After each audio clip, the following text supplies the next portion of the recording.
Good morning, everybody. Welcome to this session on fostering well-being through pedagogy. Pedagogy is an important element to the social and emotional well-being of our students and educators. In this world now, there's a huge movement towards social and emotional learning, but at its foundation is to have strong pedagogy to ensure that the skills that are needed to continue this work around the world are being enhanced through really good curriculums. And we are fortunate this morning to have two stellar experts in this field. Starting with to my left,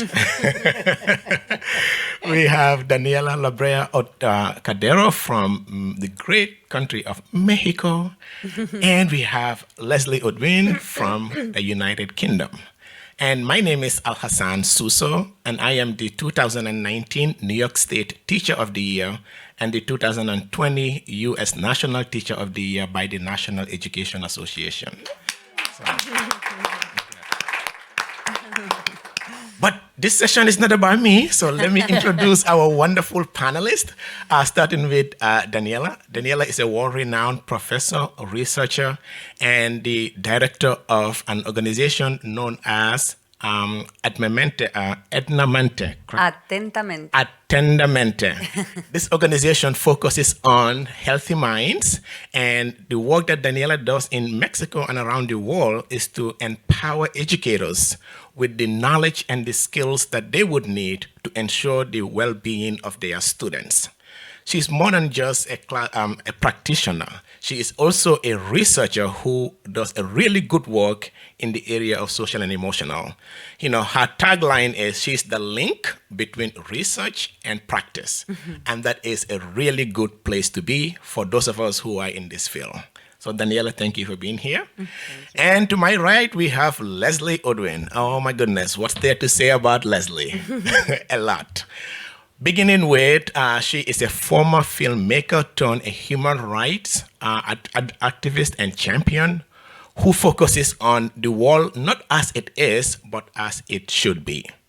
Her work is a trailblazer in the field of education, and as a result, she has been recognized globally from numerous organizations and countries, and has won a number of awards. If I would list them, we will spend the entire half hour listing them. But there's a few to list, including the Anna Lindh Award from the Swedish Parliament, which was formally received by the United States Secretary of State, Madeleine Albright, and the United Nations Women Peace Activist Award, and so on. So Leslie is a force to be reckoned with, and you are all in a treat for a wonderful conversation about pedagogy. Thank you, Leslie. All right, with that said, then let's get right into it.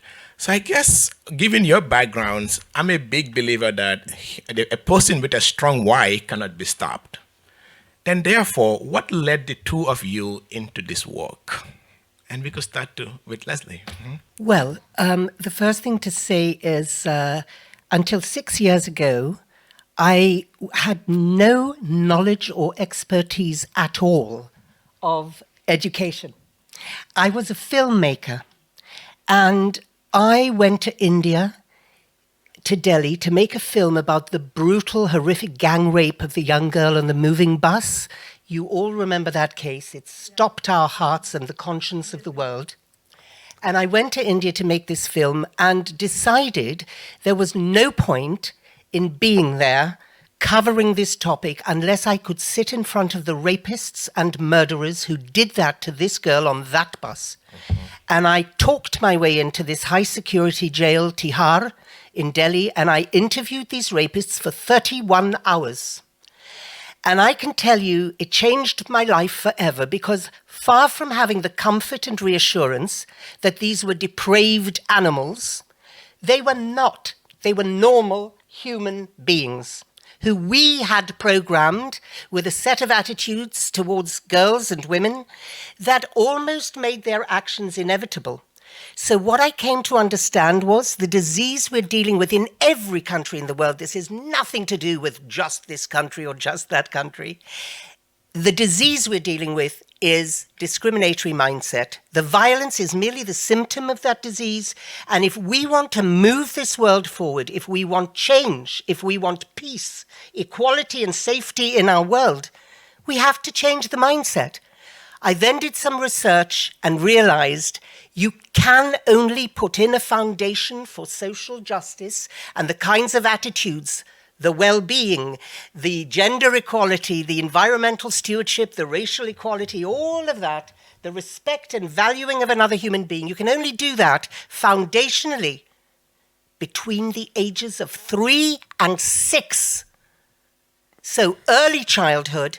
And I then spent 4 years with experts from the world. I knew nothing about it, so I had to gather the experts. And Sir Ken Robinson was our founding patron. Dr. Mark Brackett, who's been talking at the conference, a genius in emotional intelligence. Richie Davidson, many times speaker at WISE, a neuroscientist. And with experts in psychology and neuroscience and education, we've created these materials, the tools to transform mindsets. Now, we are partnered with Attentamente. I'm so proud to say they are utterly brilliant in what they do to transform teachers' mindsets. We transform the mindsets of children through the teachers, so together we have this holistic, complete and brilliant partnership. We've made 80 narrative picture books, about inclusion, about self-esteem. And we show every book, I Love My Planet, every book has social messages, Ahmad's journey and global citizenship.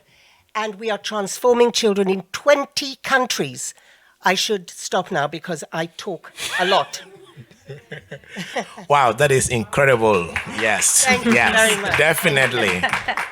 And 21 countries, right? Actually, it is 21 countries now. We've just added another country. The Gambia? Or? The Gambia! That is my birthplace. Is it? Yes. Fantastic. Yes. Super. So the same question to you, Daniela. Yeah, thank you. Well, I would go, thank you, Leslie, for that.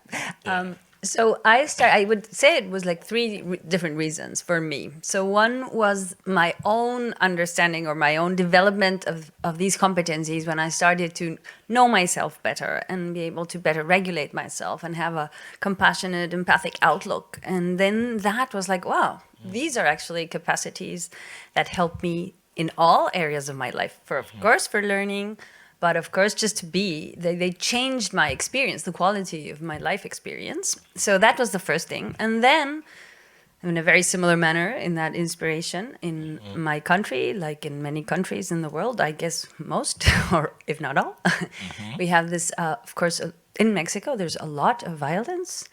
If you know that country, we have a very, very complex situation with violence and warlords, and well, not warlords, but we call organized crime. Sorry, that's the right thing to say. And there's a lot of inequality, a lot of social injustice, and there is, of course, a very low achievement in education. We have a very big education gap.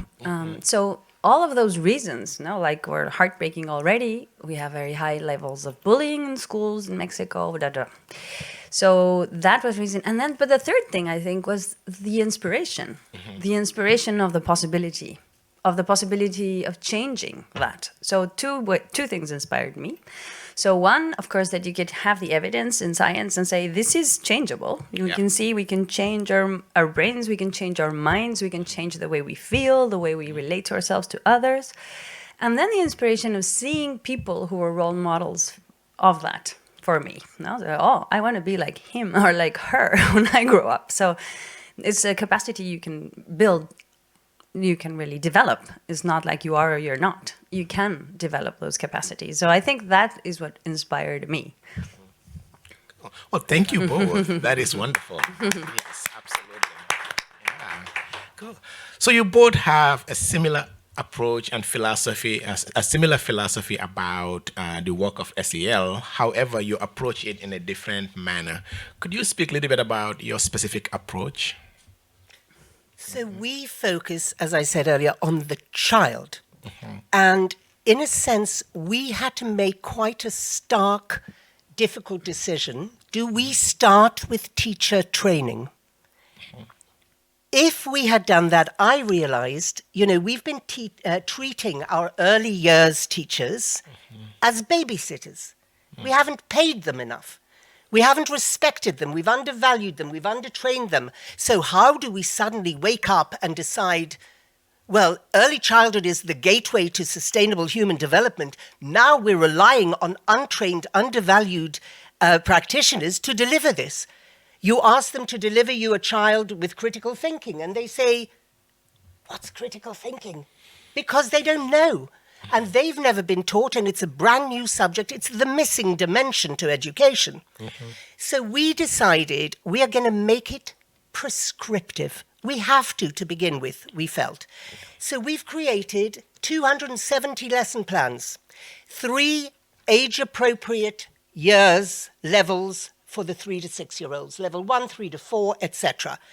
And it's quite a traditional lesson plan, each one 90 per level, 30 per year, 3 a week of 30 minutes. It has to be repetitive. I mean, I spent a long time researching the 60 plus years of studies, many of them longitudinal studies. We have all the evidence. We've just been unconscionably ignoring it. It's sitting on shelves all over the place. They've proved the positive outcomes of teaching children in the early years, social and emotional competencies and skills. And these last a lifetime.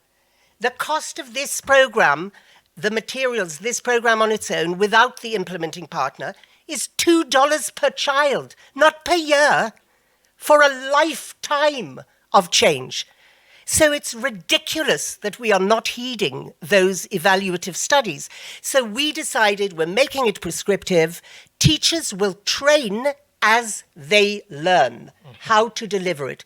But it goes without saying, we need the teachers to be sensitized. We need them to be developed themselves. And that is what Attentamente does so brilliantly. So in different countries, we have different partnerships.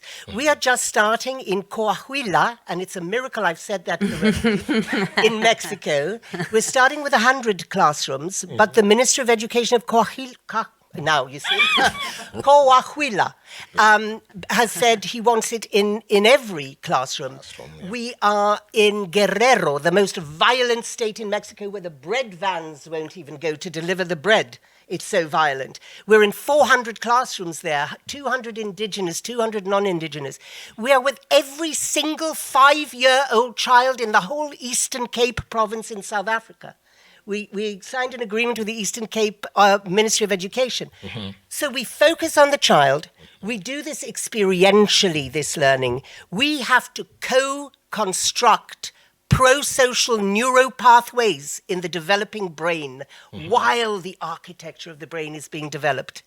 That's why we have to go in before 6, because Jack Shonkoff of the Harvard Center for the Developing Child has proven that after 6, pretty much the amount of effort needed to change habitual ways of responding and empathy, if you don't have those empathetic pathways, I mean, that's the glue that sticks everything together. That's why narrative and story and character is the spine of the program, 1 book per week.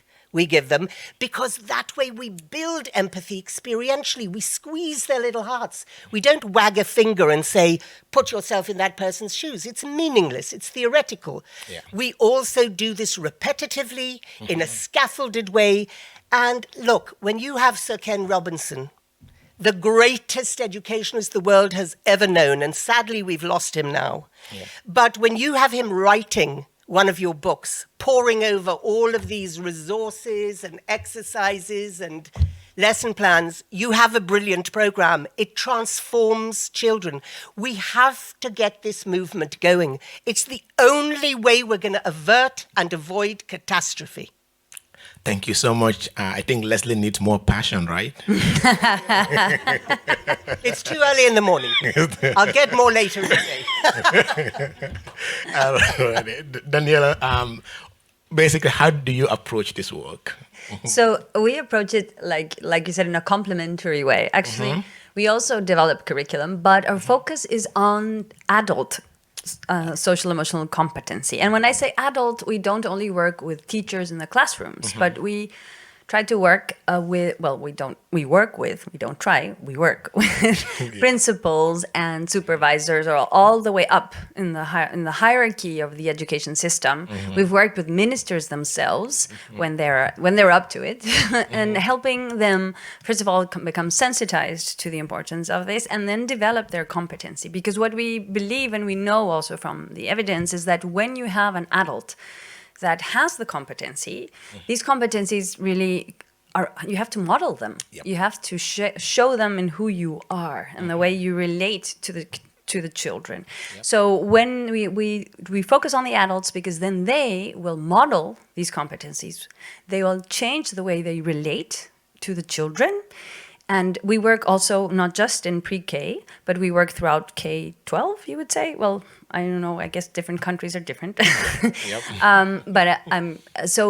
We work all the way. And so we know that if the adult has this competency, the adult will change that relationship to him or herself. They will change the way they relate to the children. They will make those classrooms places where children feel they belong, they feel they are safe. So they're protective environments that actually we know can I'm missing the English.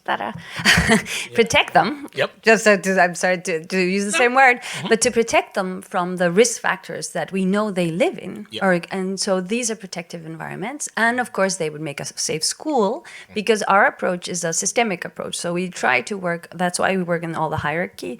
We try to work with all the adults in the system to change the school culture.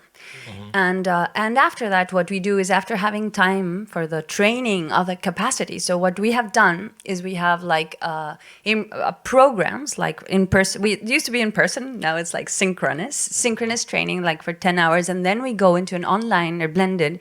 That's around 70 hours. And that allows for teachers to develop much more of that competency, or educators. And then we have a leadership program. So within those leaders, those groups of people who have trained and developed their competency while they're implementing in the classroom. For example, in Coahuila, they would be implementing this material. Yep. In other age groups or other states, we might be implementing other materials. So we're helping them implement as they train. And then we take this leadership group and we help them become leaders for SEL implementation school-wide or district-wide. It depends with whom we're working with. So that's what we want, because we want this to be systemic. We want it to be evidence-based. We want it to be sustainable. Yep. And scalable. So the sustainability piece is where we want to train the leaders. So of course they don't need us. The sooner the better. The sooner they don't need us, the better. Yep. And so that's how we do it. So we focus on the adults. Cool. Excellent. So focusing on the child, focusing on the adult combined, you have the entire human. So thank you both, the human race. So when we look at this work of SEL, it reminds me in the 1960s during the positive psychology movement. At the beginning there were a lot of skeptics about it. But as the years progress and more data begins to highlight its impact, there has been more and more believers in positive psychology. And the same trend is being shown in the field of social and emotional learning and development of the child in general. So in that token then, what has been the impact of your work on the lives of the people you have worked with? Maybe this, Are we doing it in turns, or you want to swap order? I want to swap order this time around. Order. Okay, thank you. Daniela, okay, so I think one of the best things of what we do that I really love, because I love teaching, is when we see the teachers tell us how their lives have changed. Their own personal lives, their relationships with their own families, with their children, with themselves. And of course, we make a strong emphasis in them, like reconnecting to their sense of purpose, know why they teach, and so they're changing the whole classroom climate. So they are the first beneficiaries, right? So they say like, oh yeah, we have all these things to do, but we love this program, so it doesn't matter that we're, so because it really helps them and it also really helps them as teachers in the pedagogical management of the classroom. classroom management, and they're feeling much more effective, and they are really, really happier.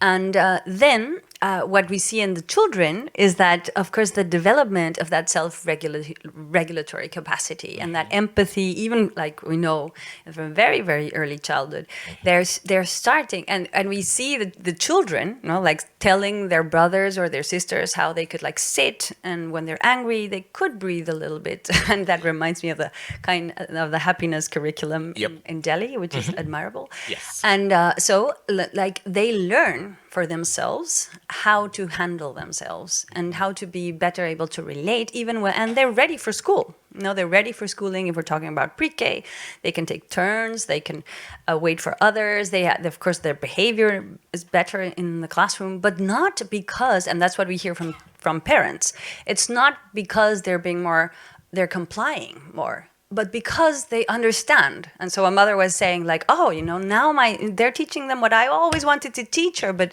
now she knows why. She knows why it's fantastic to run around when you can run around, and it's also fantastic to stay put when you want to learn something, for example. But she knows why, and she does it because she wants to, not because I'm telling her to. So it's a very different approach. It's not, of course, like a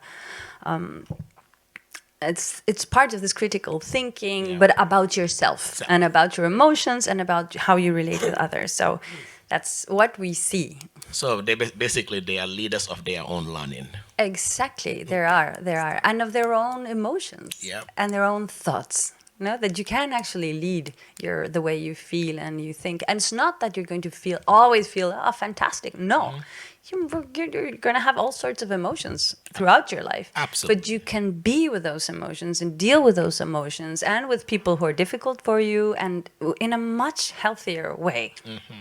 And I think one thing that I just do want to say, that this is not just me, and my emotions. No, I think this has a very, very important component, of course, of social justice, democratic thinking.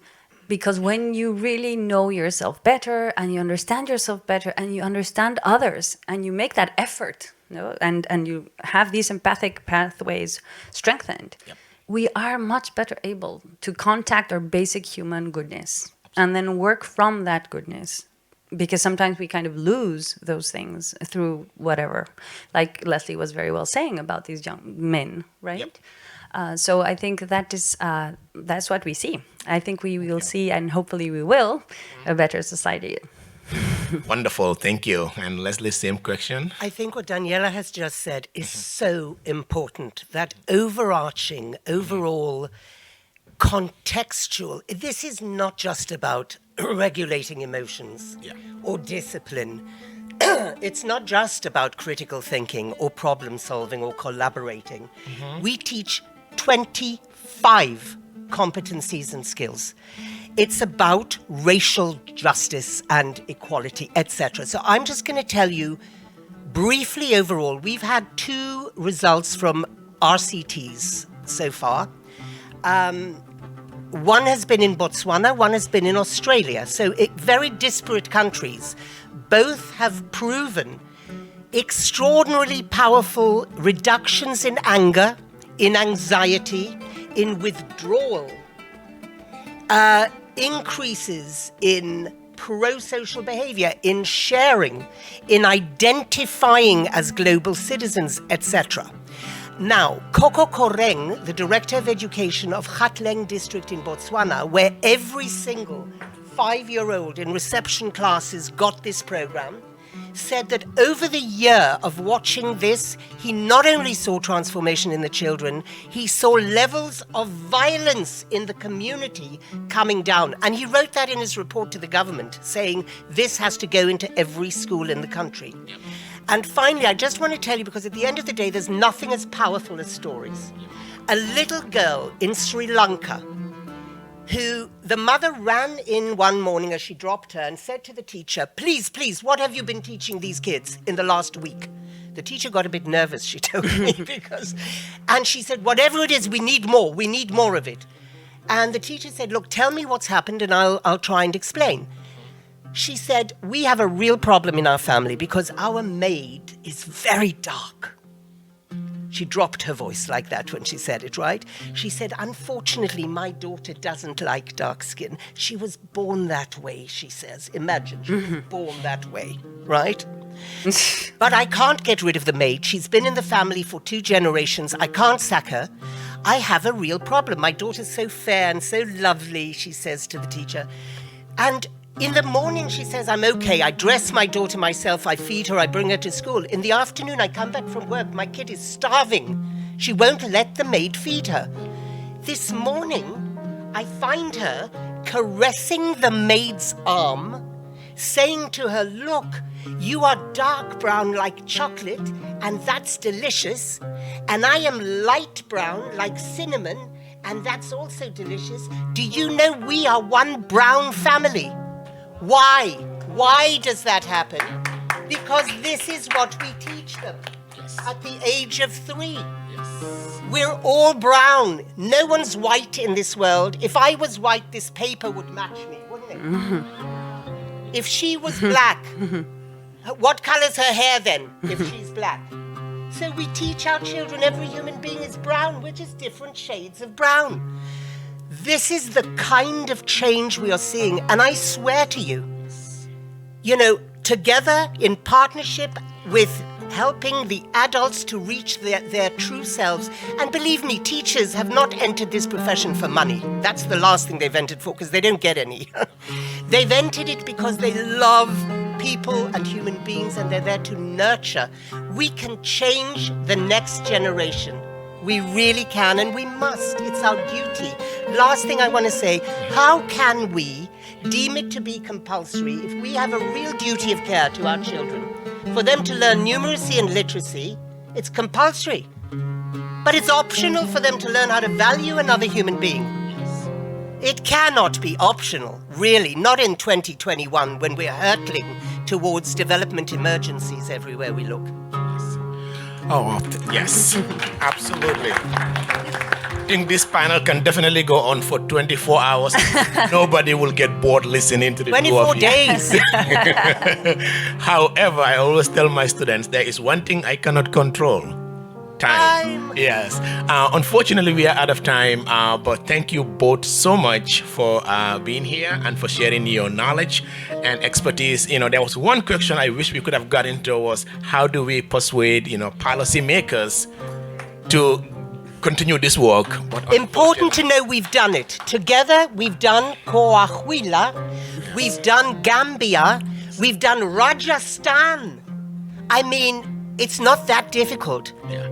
And they need to leave a legacy, and they know this needs to be done. Now we have the tools. Yes. Come on, it's easy. We must persuade them. Thank you both. Thank you. Excellent.